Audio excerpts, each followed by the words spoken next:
আমাদের দাবি দুইটা, সাদিয়ানিদের এই বাংলাদেশ থেকে নিষিদ্ধ করতে হবে। যদি নিষিদ্ধ করা হয় তথা বাংলাদেশ থেকে সারা পৃথিবী থেকে এই সাদিয়ানি ফিতনা থেকে মুক্তি পাবে। আর দ্বিতীয় দাবি হচ্ছে তাদের দৃষ্টান্তমূলক শাস্তি বলতে তাদের ফাঁসি দিতে হবে। ওয়াসিবুল ইসলামের নেতৃত্বে মুয়াজ বিন নূর তথাকথিত ওসামা ওয়াসিবুল ইসলামের ছেলে, এই যারা এরকম জিয়া বিন কাসেম যারা সামনে থেকে এভাবে নেতৃত্ব দিয়েছে, তাদের আব্দুল্লাহ মনসুর, এরকম যত নেতৃত্ব তাদের দিয়েছে, শেল্টার দিয়ে সারা বাংলাদেশ থেকে সাথীদের এনে ইস্তেমার ময়দানের আশেপাশে মসজিদগুলি তারা জমা করছে।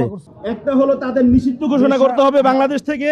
দ্বিতীয় দাবি হচ্ছে আমাদের বাংলাদেশ থেকে তাদের সাদিয়ানির, যারা সাতপন্থী বলি আমরা সাদিয়ানি, তারা যে সন্ত্রাসী কর্মকাণ্ড রাতের আধারের ভিতরে চালাইছে ঘুমন্ত সাথীদের উপরে, এবং জাগ্রত সাথী যারা ছিল তারা প্রথম ইট পাটকেল ছুড়ছে, তারপরে দেশীয় যত অস্ত্র ছিল রান্দা, ছুরি, চাপাতি, রড, এগুলো নিয়ে তারা একত্রিত হামলা করছে। এবং আমাদের সাথীরা যারা অসুস্থ অবস্থায় এখানে আছে, আপনারা নিউজ নিয়েছেন, আমাদের এক সাথী সিলেটের হবিগঞ্জে, তার 20 দিন সময় লাগানো বাকি, সে ফরেন কান্ট্রি, যেটা কামারপাড়া থেকে প্রথম গেটটা আমাদের হয়, ওই গেটের ভিতরে তিনি পাহারারত অবস্থায় ছিলেন।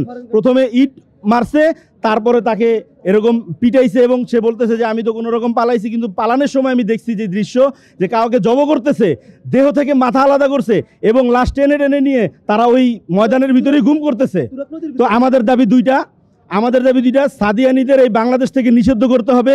যদি নিষিদ্ধ করা হয় তথা বাংলাদেশ থেকে সারা পৃথিবী থেকে এই সাদিয়ানি ফিতনা থেকে মুক্তি পাবে। আর দ্বিতীয় দাবি হচ্ছে তাদের দৃষ্টান্তমূলক শাস্তি বলতে তাদের ফাঁসি দিতে হবে।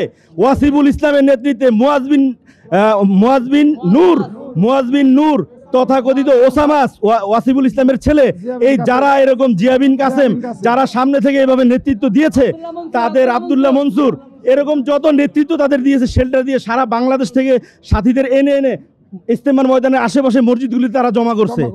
আমরা 15 তারিখ রাতে যখন আপনারা সমাবেশে ছিলেন, মামুনুল হক সাহেব সহ আমরা ওখানে ছিলাম, আমরা রাতে মুরব্বীরা আমাদের বলছে আপনারা মাঠ ছাড়বেন না।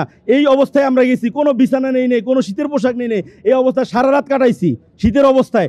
তারপরে তারা এই 2 দিন এরকম জড়ো হইতে এই আজকে রাতে 17 তারিখ দিবাগত রাতে তারা হামলাটা চালাইছে অতর্কিত। এর জন্য দুইটা দাবি, তাদের ফাঁসির মঞ্চে নিতে হবে। সরকারের কাছে জোর আকুল আবেদন জানাচ্ছি, যেটা সরকার আমাদের এই সাদিয়ানি ফিতনা থেকে হেফাজত করুক। আল্লাহ তো অবশ্যই আমাদের সাথে আছেন, আমাদের এগুলো পরীক্ষা, আমাদের অবশ্যই আল্লাহ পরীক্ষা নিতেছে, রক্তের বিনিময়ে আসতেছে।